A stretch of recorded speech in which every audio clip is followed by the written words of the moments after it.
they are used across race, gender, and class, and also towards nature. And some people, they argue that this is a trait of Western thinking. So, yes, I agree with you that it is, when you have gender studies, you cannot just ignore the question of masculinity. And it's, I think that it's also an interesting part to study, because there are men who benefit from the system and men who don't. And the men who don't actually, I think, can contribute to the winning question, rather than, that there is some conflict between this. But also, you said in your presentation that there was a changing of the geography, I think, of, between the gender relations through work. And I was wondering, how was it before, and what does, do you know of a different way of looking at these gender questions, and in another culture, or maybe a different system of knowledge where it's not so dual, like where we can actually overcome this thinking, because I actually think it's more about being human, than all this this or that. Right. Very good. Wow. Was that all?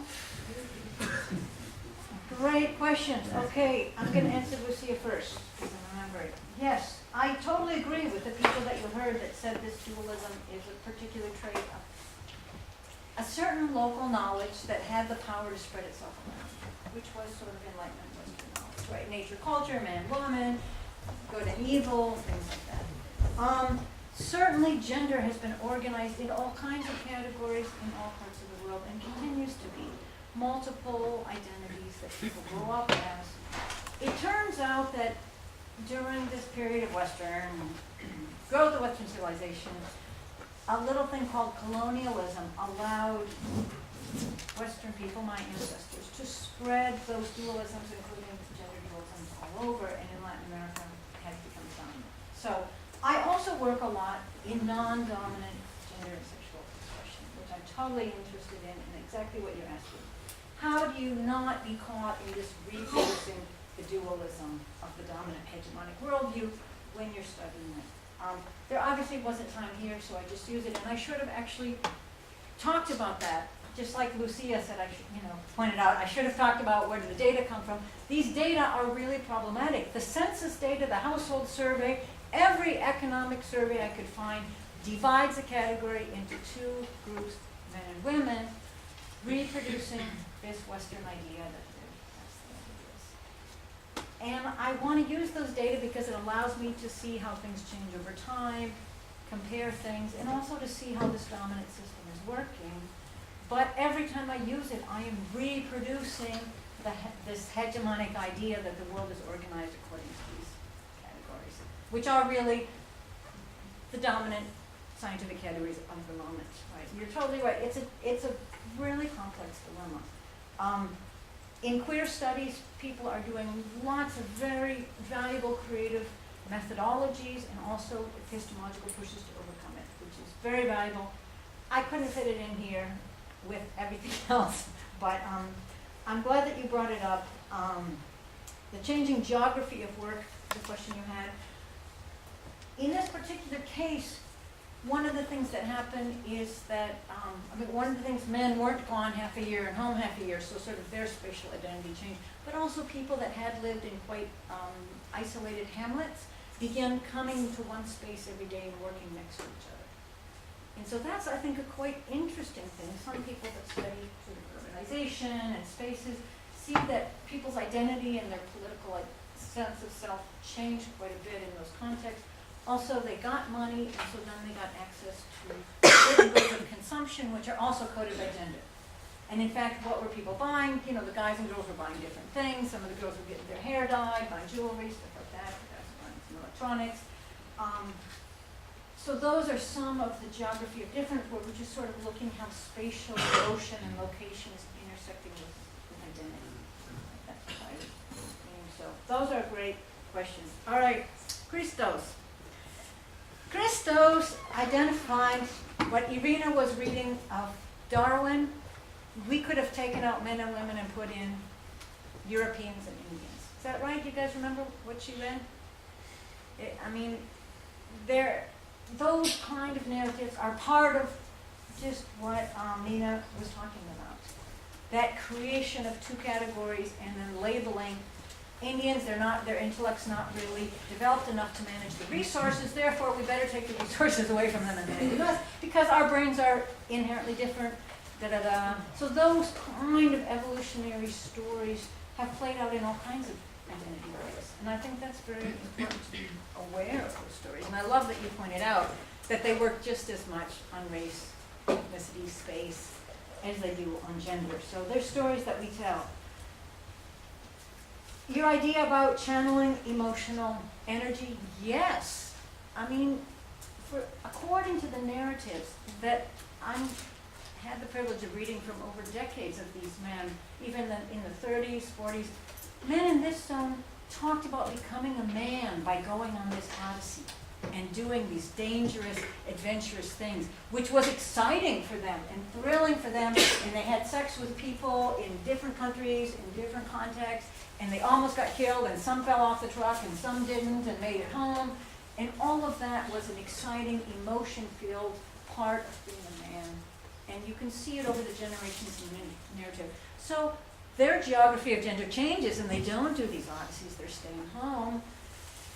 I'm not saying that it's a direct tit for tat, but certainly they're finding some kind of emotional fulfillment, meaning, adventure, purpose in a new way, right? That's not these kind of dangerous odysseys. And making organizations that have different types of political, cultural, blended, environmental activism purposes may be one way, yeah, and gaining that solidarity together may be one way to that. Okay, let's end with the most difficult question that Chris was asked, and really everybody needs to answer it in her and his own way.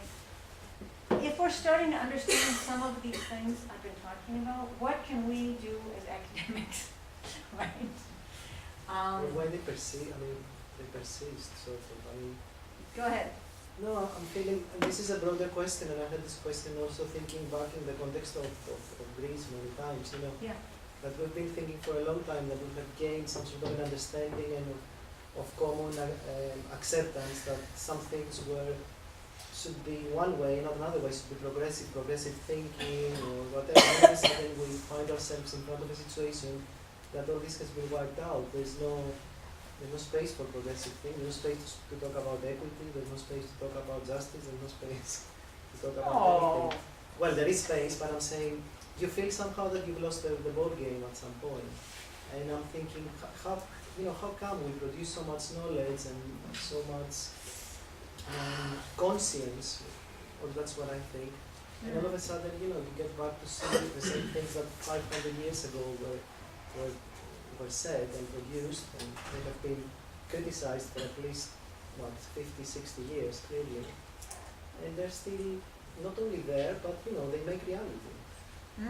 So obviously we cannot answer the question because there's so many factors, but I'm thinking, what is our role there?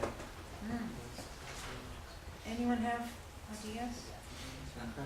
Courageous. Yes. I was just thinking, relating to that also, I don't know what you've done with your data, but so you interview 900 people in the Choloi community, so is there any, so this, and the presentation was really relevant to us and for the concept of this conference, but are you communicating back those results that you're getting in a way, or are you in contact with local organizations that are maybe facing these struggles? I don't know if that's kind of related like that, maybe the academics giving back to the community. Is that something that you're doing with this great job that you just presented to us? Yeah, thank you. That's nice. Some of my colleagues that were involved are doing it. I mean, we work with Chilean people. They're going. That's a great thing to do. I mean, I think that's a great path forward, is collaborating sort of in circular ways with people, learning from them, learning with them. you know, it's a tough question, and I think it gets back to maybe something Irina said, like, you depoliticize it. When it was like blacks against whites and women against men, it's like easy to rally everyone up in March and say, this is the political fight. Marco remembers those days, right? Commies against the capitalist pigs, right? I love It these. seems so. Them guys. When we get a more complex and nuanced understanding, it's, I don't like you to say they're bad guys, you know? It's much harder to get that sort of political activism going. And I think that's our challenge, is to be intellectually sophisticated and also humanly real in our daily lives, and still be able to get political energy without reducing it to those old sort of Manichaean us against them, bad guys and good guys, seeing which is easy, that's easy and cheap politics. And I think we have the challenge of doing a different type. It's much harder, and it requires much more creativity, and I think also more courage, which we'll get by keeping in touch with each other. Those are beautiful words to end this session.